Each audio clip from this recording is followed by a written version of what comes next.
नमस्कार दोस्तों, स्वागत है आपका फिर से यूपी क्लासेज में। और आज हम अपने भारत के प्राचीन इतिहास में गुप्त साम्राज्य जैसे स्वर्णिम काल के बारे में कुछ क्वेश्चन देखने वाले हैं। मैं उसी गुप्त साम्राज्य की बात कर रहा हूं जिसको भारत का स्वर्णिम युग कहा जाता है। तो गुप्त साम्राज्य वह साम्राज्य था जहां पर कालिदास जैसे महान लेखक हुए जिन्होंने अभिज्ञान शकुंतलम जैसी कालजयी रचना रची। गुप्त साम्राज्य ही वह साम्राज्य था जहां पर पतंजलि हुए जिन्होंने योग दिया, जिसको आज पूरी दुनिया फॉलो करती है। गुप्त साम्राज्य ही वह साम्राज्य है जहां पर कपिल जैसे मुनि हुए जिन्होंने सांख्य दर्शन दिया। और सबसे बड़ी बात, गुप्त साम्राज्य ही वह साम्राज्य है जहां पर आर्यभट्ट का जन्म हुआ। आर्यभट्ट ने जहां पर यह बताया कि पृथ्वी गोल है और अपनी धुरी पर घूमती है, सूर्य उसके चारों तरफ चक्कर लगाता है। आज की मॉडर्न फिजिक्स से बहुत बरसों पहले हमारे यहाँ आर्यभट्ट इसकी खोज कर चुके थे। वह गुप्त साम्राज्य था। वह गुप्त साम्राज्य जहां पर आर्यभट्ट ने वर्गमूल घनमूल निकालने की विधियां बताई। वह गुप्त साम्राज्य जहां पर सुश्रुत जैसे चिकित्सक हुए जिन्होंने दुनिया को शल्य यानी कि प्लास्टिक सर्जरी से परिचित कराया। उन्होंने अपनी पुस्तक सुश्रुत संहिता पे 121 तरह की शल्य क्रियाओं का जिक्र किया है। तो सुश्रुत को आज भी प्लास्टिक सर्जरी का जनक कहा जाता है। स्थापत्य कला की बात करें, स्थापत्य कला का अर्थ है बिल्डिंगें भवनें बनाने में।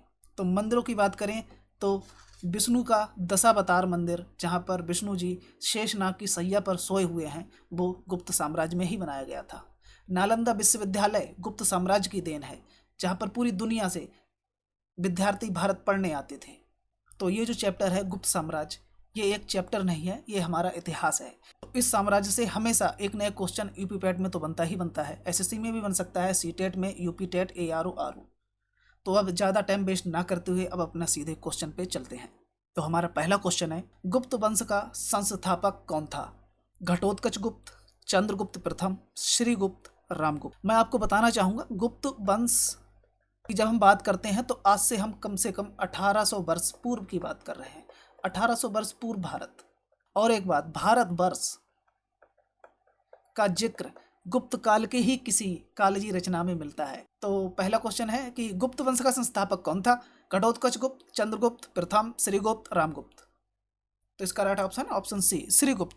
श्रीगुप्त गुप्त वंश का प्रथम शासक कहा जाता है। इसका शासनकाल 240 से 285 वर्ष पूर्व माना जाता है।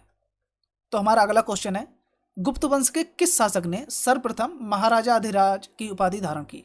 श्रीगुप्त, घटोत्कच गुप्त, चंद्रगुप्त प्रथम, समुद्रगुप्त। तो इसका राइट ऑप्शन है ऑप्शन सी, चंद्रगुप्त प्रथम। चंद्रगुप्त प्रथम ने महाराजाधिराज की उपाधि धारण की और श्रीगुप्त, जिससे इस वंश की शुरुआत कही जाती है, उसने सिर्फ महाराज की उपाधि धारण की। ऐसी धारणा है कि उस समय श्रीगुप्त ने जब अपना शासन शुरू किया तो वो किसी महाराजाधिराज या कह लें हम सम्राट, चक्रवर्ती सम्राट के शासन के तले उसने अपना साम्राज्य स्थापित किया। लेकिन वक्त के साथ वो बदला और जब चंद्रगुप्त प्रथम का जमाना आया तब वह महाराजाधिराज हो गया। इसका जीवन काल यानी कि इसका जो शासन काल है 319 से 335 ईस्वी। और यही व्यक्ति है चंद्रगुप्त जिसने गुप्त संवत की शुरुआत की। नेक्स्ट क्वेश्चन, किस गुप्त शासक को कविराज कहा गया है? समुद्रगुप्त, रामगुप्त, स्कंदगुप्त, कुमारगुप्त। तो इसका राइट ऑप्शन है ऑप्शन ए, समुद्रगुप्त। समुद्रगुप्त को कविराज कहा गया है। समुद्रगुप्त का शासनकाल कब से कब तक माना जाता है? तो 335 से 375 ईसा। नेक्स्ट क्वेश्चन पे चलते हैं, किस गुप्त शासक को भारत का नेपोलियन कहा जाता है? तो ऑप्शन है चंद्रगुप्त द्वितीय, समुद्रगुप्त, रामगुप्त, कुमारगुप्त। तो इसका राइट ऑप्शन है ऑप्शन बी, समुद्रगुप्त। समुद्रगुप्त को भारत का नेपोलियन कहा जाता है। तो नेपोलियन से अर्थ है कि उसने भारत में 12 का अर्थ है कि 12 भारत, जिसको हम आर्यवर्त कहते थे महाभारत काल का, वहाँ के 12 राजा और दक्षिण वहाँ के 12 राजा, यानी कि कुल मिलाकर 24 राजाओं को हराया था युद्ध में। इसलिए इसे भारत का नेपोलियन कहा जाता है। तो right option option B Samudragupta. Next question पे चलते हैं। श्रीलंका के राजा मेघवर्मन ने किस गुप्त शासक से भगवान बुद्ध का मंदिर बनवाने की अनुमति मांगी थी? समुद्रगुप्त, स्कंदगुप्त, कुमारगुप्त, उपगुप्त। तो right option option A Samudragupta. तो हमारा अगला क्वेश्चन है, चीनी यात्री फायान किसके शासनकाल में भारत आया था? मैं आपको बता ही चुका हूँ कि चीन से 2 यात्री आए थे गुप्त काल में, फायान और एक था हुएनसांग। ये 2 यात्री आए थे गुप्त काल में। ये पूछ रहा है किसके शासनकाल में आए थे? समुद्रगुप्त के शासनकाल में, चंद्रगुप्त प्रथम के, चंद्रगुप्त द्वितीय के या कुमारगुप्त के? तो इसका राइट ऑप्शन है ऑप्शन सी चंद्रगुप्त द्वितीय के शासनकाल में फायान भारत आए थे। चंद्रगुप्त द्वितीय को और किस नाम से जाना जाता है? तो इनको विक्रमादित्य के नाम से जाना जाता है और इनका शासनकाल 375 ईस्वी से 415 ईस्वी तक चला। तो right option option C Chandragupta द्वितीय। नेक्स्ट क्वेश्चन पे चलते हैं। चंद्रगुप्त विक्रमादित्य ने किस उपलक्ष्य में चांदी के सिक्के जारी किए थे? राजा बनने के, हूणों को पराजित करने के, शादी करने के, शकों को पराजित करने के? ये क्वेश्चन एक बहुत रोचक घटना को अपने साथ लिए हुए है।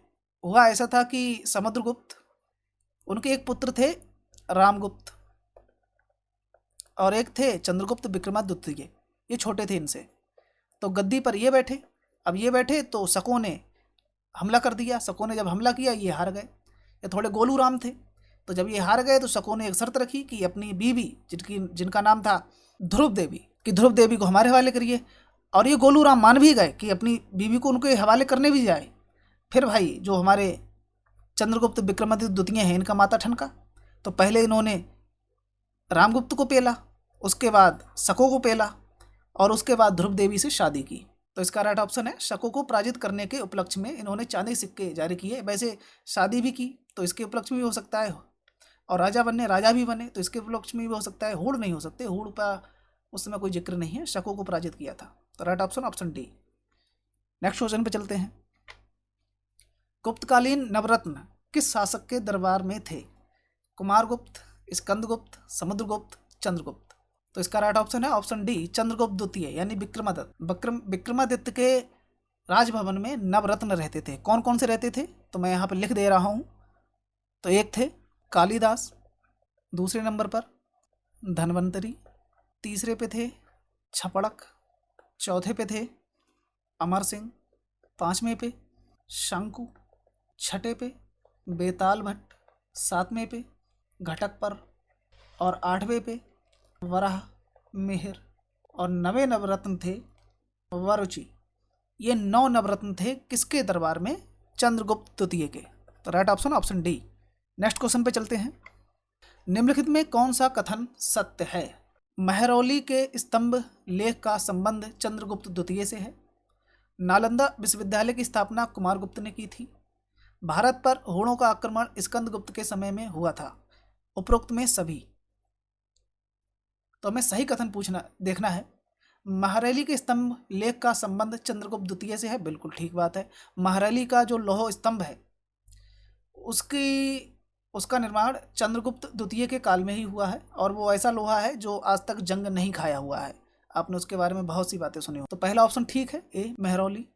बी नालंदा विश्वविद्यालय विश्व का सबसे फेमस विद्यालय, सबसे पुराना विश्वविद्यालय की स्थापना कुमारगुप्त ने की थी, बिल्कुल ठीक है। भारत पर हूणों का आक्रमण स्कंदगुप्त के समय हुआ था, ये भी बिल्कुल ठीक है। तो ऑप्शन बचता है लास्ट डी उपरोक्त में सभी। हाँ बिल्कुल, ये तीनों स्टेटमेंट बिल्कुल ठीक है, करेक्ट है। तो right option option D. Next question पे चलते हैं। गुप्तकालीन स्वर्ण सिक्कों को क्या कहा जाता था? दीनार, रूपक, कृष्णापड़, निष्क। तो पूछ रहा है स्वर्ण सिक्कों को क्या कहा जाता था? इसका राइट ऑप्शन ऑप्शन ए दीनार। दीनार स्वर्ण सिक्कों को कहा जाता था। रूपक किस धातु के सिक्कों को कहा जाता था? चांदी के। Right option option A dinar. Next question पे चलते हैं। मंदिर निर्माण की कला का जन्म सर्वप्रथम कब हुआ? मौर्य काल में, गुप्त काल में, कुषाण काल में, सैंधव काल में। तो इसका राइट ऑप्शन है ऑप्शन बी गुप्त काल में। गुप्त काल की बात कर रहे हैं तो गुप्त काल ही होगा। मंदिरों में मैं बता ही चुका हूँ, दशावतार मंदिर और भी हैं, कानपुर का भीतरगांव मंदिर, ये सारे बेहतरीन काम गुप्त काल में हुए थे। नेक्स्ट क्वेश्चन पे चलते हैं। गुप्त स्थापत्य कला का सर्वोत्कर्ष नमूना है। देवगढ़ का दशावतार मंदिर, तिगवा का विष्णु मंदिर, भीतरगांव का मंदिर, भूमरा का शिव मंदिर। तो पूछ रहे हैं सर्वोच्च नमूना, जो सर्वोच्च भी है उत्कृष्ट भी है, तो उसको लिख दिया है सर्वोत्कृष्ट नमूना। नमूना नहीं, हकीकत बोलो। तो इसका राइट ऑप्शन ऑप्शन है देवगढ़ का दशावतार मंदिर। तो देवगढ़ का दशावतार मंदिर है वो सबसे उत्तम कृति है गुप्त काल के स्थापत्य कला की। इसमें भगवान विष्णु शेषनाग की सैया पर लेटे हुए हैं। तिगवा का विष्णु मंदिर ये कहाँ है? ये जबलपुर मध्य प्रदेश में है। भीतरगांव का मंदिर अभी मैं बता ही चुका हूँ, कानपुर, ये भी उत्तर प्रदेश में है। और बचा अपना भूमरा का शिव मंदिर, ये सतना उत्तर प्रदेश में है। बात यह है कि गुप्त काल या गुप्त वंश या गुप्त साम्राज्य उत्तर प्रदेश से ही शुरू हुआ था। समझ रहे? उत्तर प्रदेश कभी इस देश का सबसे समृद्ध प्रदेश था। तो गुप्त काल और गुप्त वंश अपने आप में बहुत ज़्यादा महत्वपूर्ण चैप्टर हो जाता है उत्तर प्रदेश की परीक्षाओं के लिए। नेक्स्ट क्वेश्चन पे चलते हैं। सर्वाधिक सोने के सिक्के किस काल में चलाए गए? गुप्त काल, कुषाण काल, वर्धन काल, मौर्य काल। गुप्त काल की बात कर रहे हैं तो राइट ऑप्शन ऑप्शन ए गुप्त काल। गुप्त काल में सर्वाधिक सोने के सिक्के चलाए गए। अब यहाँ पर बात आती है कि सोने के सिक्के सर्वाधिक किस काल में चलाए गए? ठीक है, गुप्त काल में। अब इसका अर्थ ये नहीं है कि सोने के सिक्के बनाए भट्टियों में और पब्लिक को बांट दिए, लो भाई लो भाई, नहीं। इसका अर्थ ये है सोने के सिक्के सर्वाधिक, इस बात पर जाइए, सर्वाधिक का अर्थ क्या है यहाँ पर कि सबसे ज़्यादा प्रचुर मात्रा में किस काल में सिक्के प्राप्त हुए? गुप्त काल में। क्यों प्राप्त हुए? क्योंकि लोगों के पास सिक्के थे। लोगों के पास सिक्के क्यों थे? क्योंकि वो व्यापार करते थे, सभी लोग समृद्ध थे। तभी तो जब ज़्यादा लोग व्यापार करेंगे तभी तो ज़्यादा सिक्के चलाएंगे। कम लोग व्यापार करेंगे कम सिक्के चलेंगे। तो इसीलिए सर्वाधिक सिक्के का जो कीर्तिमान है वो गुप्त काल ने ले रखा है। समृद्धि का बुर्ज खलीफा थी गुप्त साम्राज्य। तो right option option A. Next question पे चलते हैं।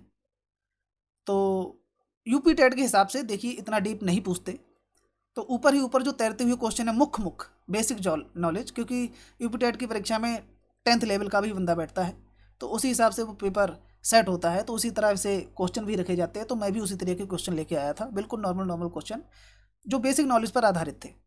अगर ये वीडियो आपको पसंद आई है तो इसको लाइक कर दीजिए, ज़्यादा पसंद आ गई है तो अपने दोस्तों के साथ शेयर कर दीजिए, और बहुत ज़्यादा पसंद आ गई है तो चैनल को सब्सक्राइब कर दीजिए, वरना आपकी मर्जी। मिलता हूँ नेक्स्ट क्लास में, तब तक के लिए जय हिंद।